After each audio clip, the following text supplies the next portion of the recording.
Hello, my wonderful viewers. Welcome to my platform. This is Linda's TV show. If it is your first time of coming across this channel and you like what you see after watching, please subscribe, put on your notification bell, set it to all notification. In that way, you'll be able to get notified each time I upload a new video, even those without notification.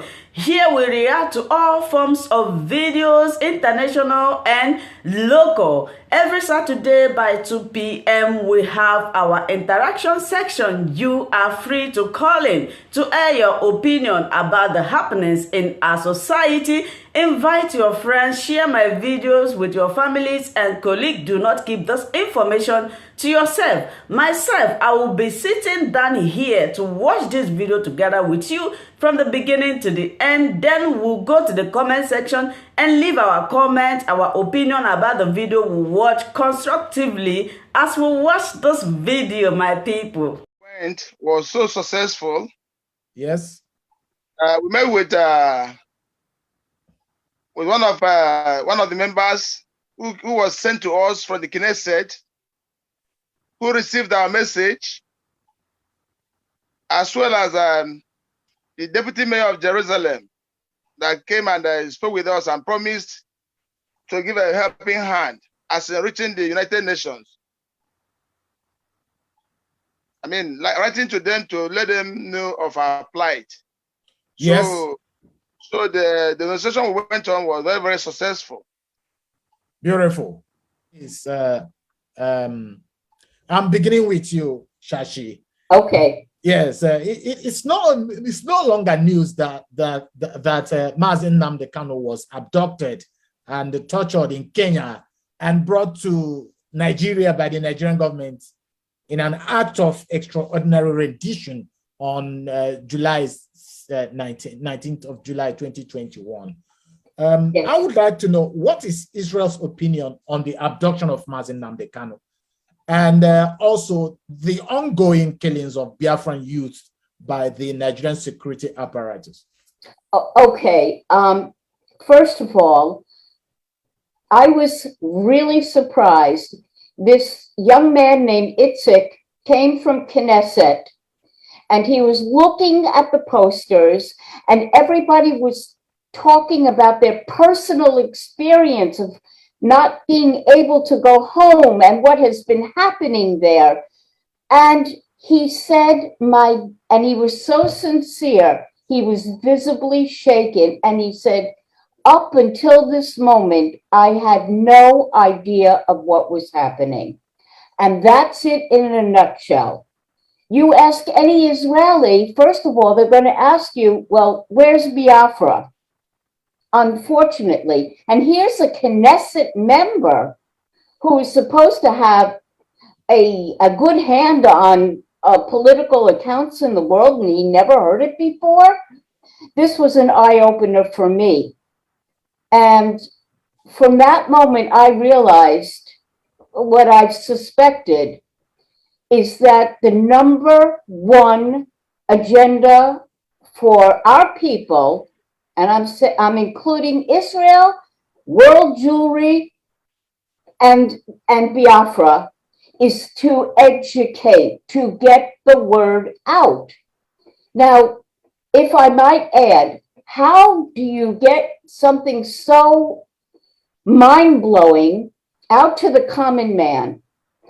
And I was speaking to you before. I had an epiphany, a revelation, that at the same time, in the late 60s, when the first Civil War, I won't even say a civil war, it was an attack, a genocide, the first genocide of our people in Biafra, where over 2/3 of the population died, mostly children, and they died because there was a blockade at the only port to receive medical aid, food, and such. And I remember, I must have been 12 or 13. I remember seeing the pictures. There was some kind of telethon, and then it dropped. And at the same time, there was one young man, bless his soul. He was from Columbia University. He was so frustrated that nobody would help him. Nobody would hear his call. The same frustration that Rachel feels, that I feel. He lit himself on fire in front of the United Nations. Yeah. And let's not let his memory. Now, we do have media. We have more than one way to get allies. And at the same time that this horrible genocide was occurring in America in the late 60s, the folk protest music changed the mindset of American minds forever.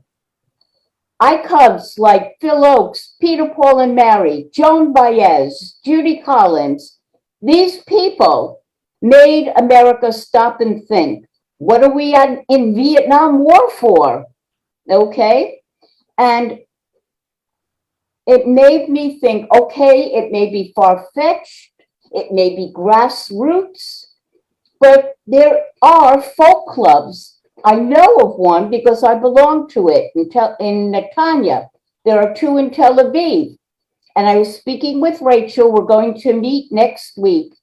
We're going to take pamphlets. We're going to ask the MC of all the folk clubs to say this session is dedicated to the noble warriors of Biafra who are fighting for their lives and to free their leader, and mention the name. And there'll be pamphlets there. Now, we do this with a few clubs.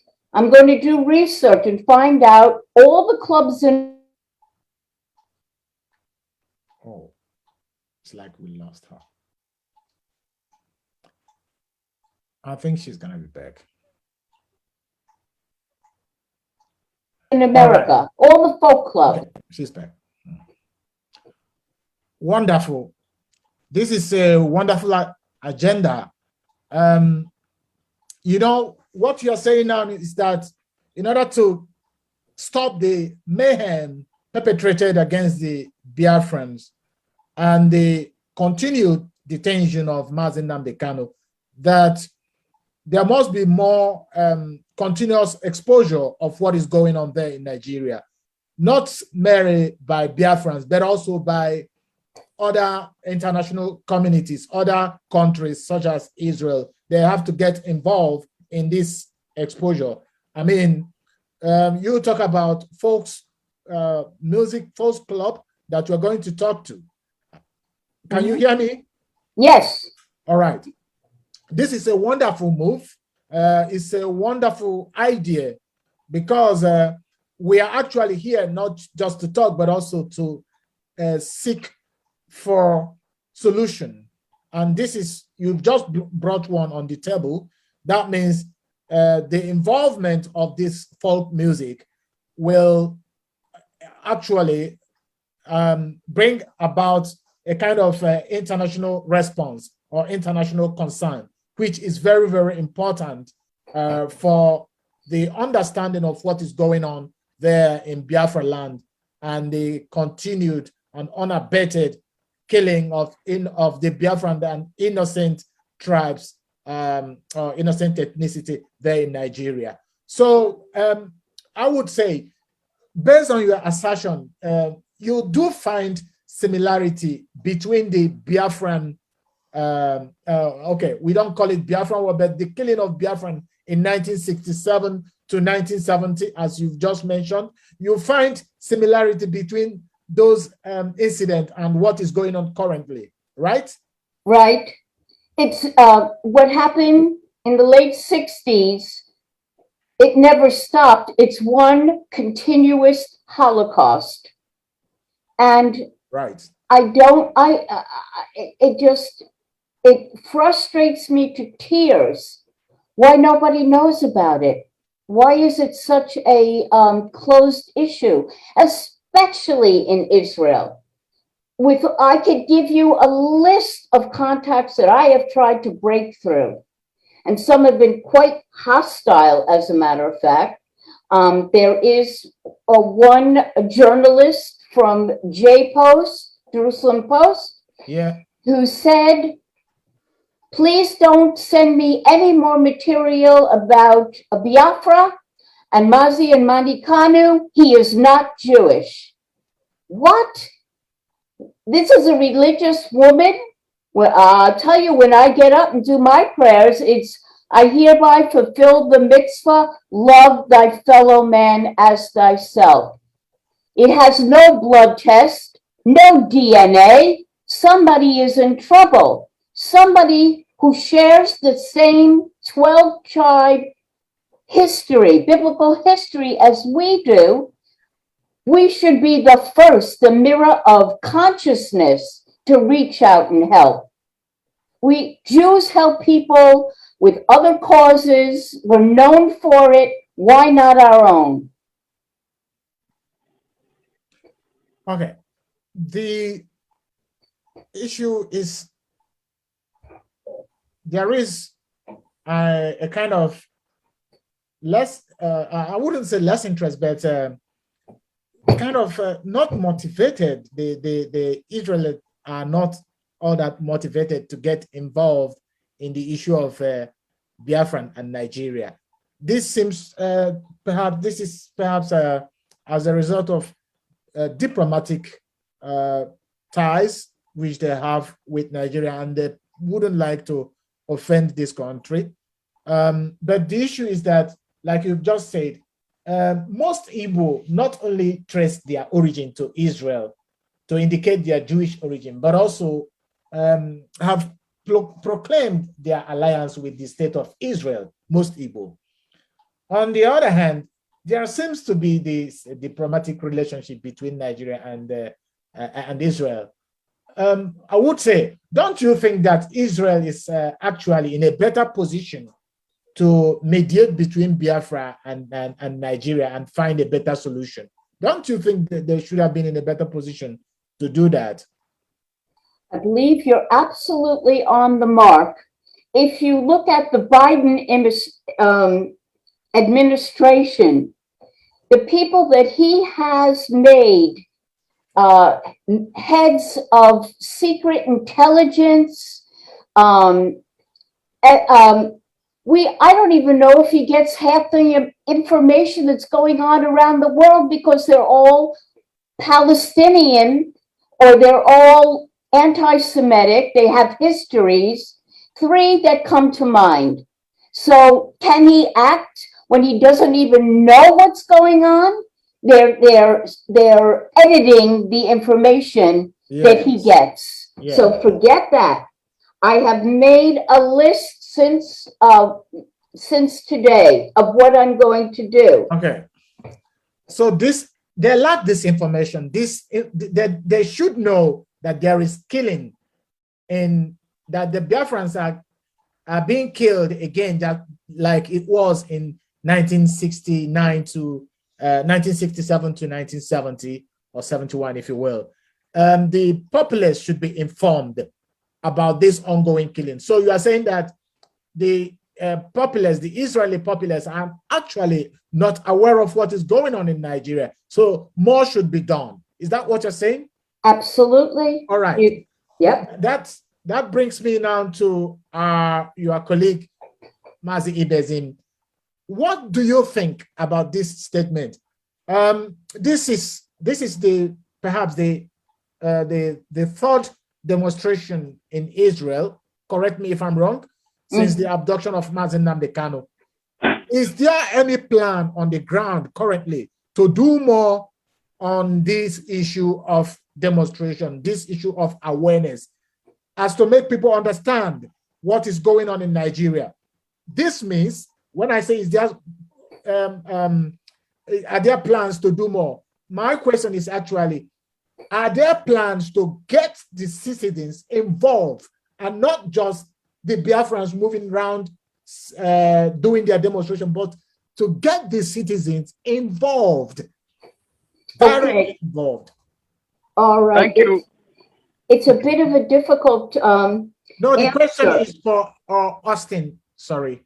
Oh, I'm sorry. Yes. Okay. You will Thank you have very your take. You will have your take on it as well. But let me thank hear you from you. thank you very much. You see, we've done series of protests all around the state of Israel. We've gone to the Nigerian embassy severally. We carried our protest to where the state of Israel conducted their Olympic, when they hosted the Olympic Games. It's called Kika Medina. There's no nook and cranny of this state that have not gone to protest. But today, what we did is a giant stride. You know, we have that, like I told our people in the protest ground, I mean at the protest ground, that we have an adage that says, if the head stops its movement, if the head does not shake, that the bird might perch on it. It's always us and us that we tell our stories. Today, we successfully met with the cream of the society, the who and who's in the state of Israel. It is today that we sensitize them. It is today that we let them know, actually, this is the Biafran plight. This is what we've been suffering. Now that we've gone to the Knesset, the Israeli State Parliament, and alerted them, the next line of action now, we need to get hold of 2, 3, 4, or 5 Knesset members. After which we will now implore our DOS to come visiting. They'll come. We need to bring them along to come and sit one-on-one to them, with them to discuss. Okay. We have protested enough, and all along, it's like our protests are not hitting it. But as well, Okikabe has done it this day, and we went to we went to them, and we got in contact with some of the parliament members. It's our duty to fix a very solid arrangement with them, which will now bring our DOS members to come to Israel to meet with them. Are you with me? Yes, that sounds good. So what you are saying, let me interrupt you a bit, sorry. What you are saying is that you met with PM, right? MP, member of the parliament, right? Sure. That is interesting. And you handed a letter to them indicating your interest, and they received it, right? Definitely. Okay. And that you are going to continue this measure, which of course is greater than just coming out in group and singing, but this is a kind of direct strike. You targeted something and you hit your target. That is giving this letter, establishing a kind of official claim or complaint, if you will, about what is going on, and not just saying it and they're looking at you. That sounds good. So let me ask Shashi. Shashi, can you hear me? Yes. All right. This sounds interesting. What's your take?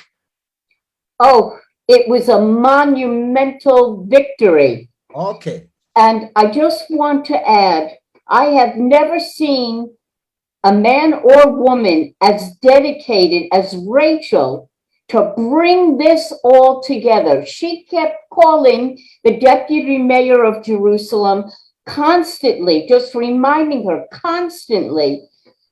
She was up all night. And I do believe that it was due to her dedication that Fleur is now an ally, a real bona fide ally. And as I said before, and Austin can back me up, that this man who came out from the Knesset, it just clarified it crystal clear that we have to get people to understand there is a problem and what to do about it. Very good. I thank you for this explanation, Mazi Austin. I thank you very well for the explanation. not just because the action is interesting, but also because I do know that some other coordinators in the other world or other countries perhaps are paying attention. Are you going to then relate this measure to them? Are you going to inform them of how you work today so that they can emulate this step in as much as it is effective or it can be said to be effective? Are you going to inform them, or what are you going to do? Definitely. You know, the meeting of the coordinators of the 9 countries in the Middle East, we have a forum and we used to meet. So I always tell them, actually, this was what I went, and I will also want them to apply such. I also want them to take such a move in sensitizing the various countries, and again letting the government of those countries intervene in our issue. So I'll do just that. I'll do just that. All right. Thank you. Thank you. So let's go on. I want to ask you, Shashi. Mm-hmm. We have established the fact that that Igbo trace their origin back to Israel, and I would like to ask you, but why is Israel so sensitive to the Igbo who claim to be Jewish? It's like, although most Israeli, welcome the Igbo and accept them as their Jewish brother, and some of them, I hear some of them say that they are the lost tribe of Jewish, but it seems that most people are not all that, open to accept the Igbos as Jewish. Do you possibly know the reason why? Well, it's funny that you should say that. First of all, let's just look at the Ethiopians for a moment. How many years did it take for Israel to recognize Ethiopians as Jews? They sent the rabbinate there to observe their customs. Well, we have the same customs: circumcision, certain things of the Shabbat.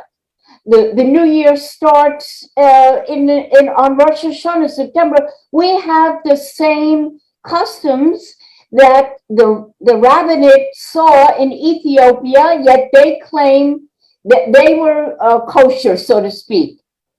And I wonder, what is it? It seems to be a cynicism that without DNA, and there's been no massive DNA tests taken, why are they so suspicious?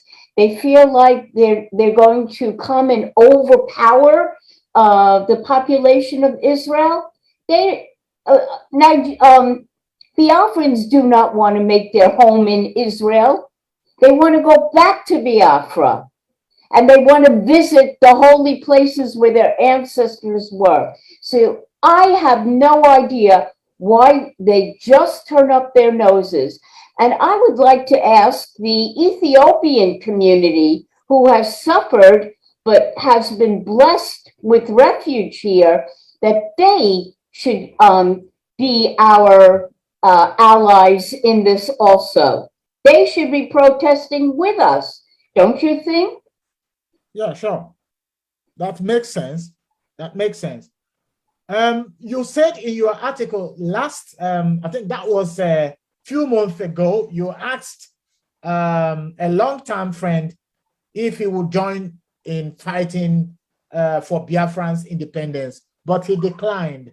Right. Why did he decline? I think you mentioned it earlier on, but could you just say it again? Because it seems to me that the refusal not to fight for Biafra may also have a kind of relationship with the idea that the Igbos are perhaps not Jews in their eyes. Right. By the way, this article severed our friendship forever, but this person got his information from somebody who may have been just Nigerian, maybe Muslim. I don't know where he got his source from, but he definitely did not care to ask me questions. He just asked his friend and made a point blanket statement.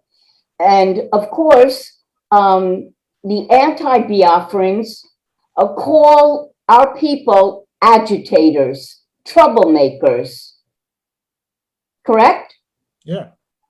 So this is what my friend thought. He just took, did not go the extra step and asked me, why am I involved? What's going on that you are involved? This person should have known me better. But whatever people either read or hear, it becomes gospel. It becomes the Bible for them, and they refuse to budge. One person said, you know, if it were the Ethiopians to protest for, I would. But the Biafrans are such a small minority, maybe 2,000 Jews, it's not worth it. Well, all I could say is, if you save one life, you save a world. And to say that was so flippant and offensive to me. It's like, so what if it's 2,000 lives, or how many lives? If it's one life, I hereby fulfill the mitzvah to help my fellow man as myself. How could you put a statistic to dissuade you from helping? That's ridiculous. Well, I think this person is was misinformed, because 15th centuries in the 15th century was that there were already Jews in this place called Nigeria, and those were Igbos, essentially. People practicing Judaism, sorry. And those were, there is a record that as far back as 15th century, then, before the coming of the Portuguese in the area called Bonny or Bight of Biafra today, there were people that were practicing Judaism, and these were Igbos, essentially.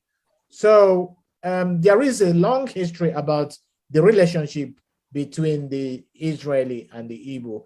I think this is going to be a program on its own that we are going to discuss exclusively. However, let me ask you, Mazi Austin.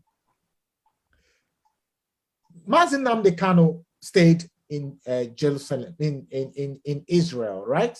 Sure. And I believe that he has made friends there, and they saw him wearing this Jewish scarf, or what do they call it? There is, what's the name for it again? The special name for this Jewish prayer cloth that they put on their shoulder. Thank you so much for watching this video together with me. Like I said before, if it is your first time of coming across my YouTube channel and you like what I do, please subscribe, put on your notification bell, share this video, leave your comment in the comment section. You are free to criticize, but let us do it always constructively. Remain blessed. I appreciate your massive support, and I love and cherish each and every one of you. Until I meet you again in my next video, for now we say bye-bye.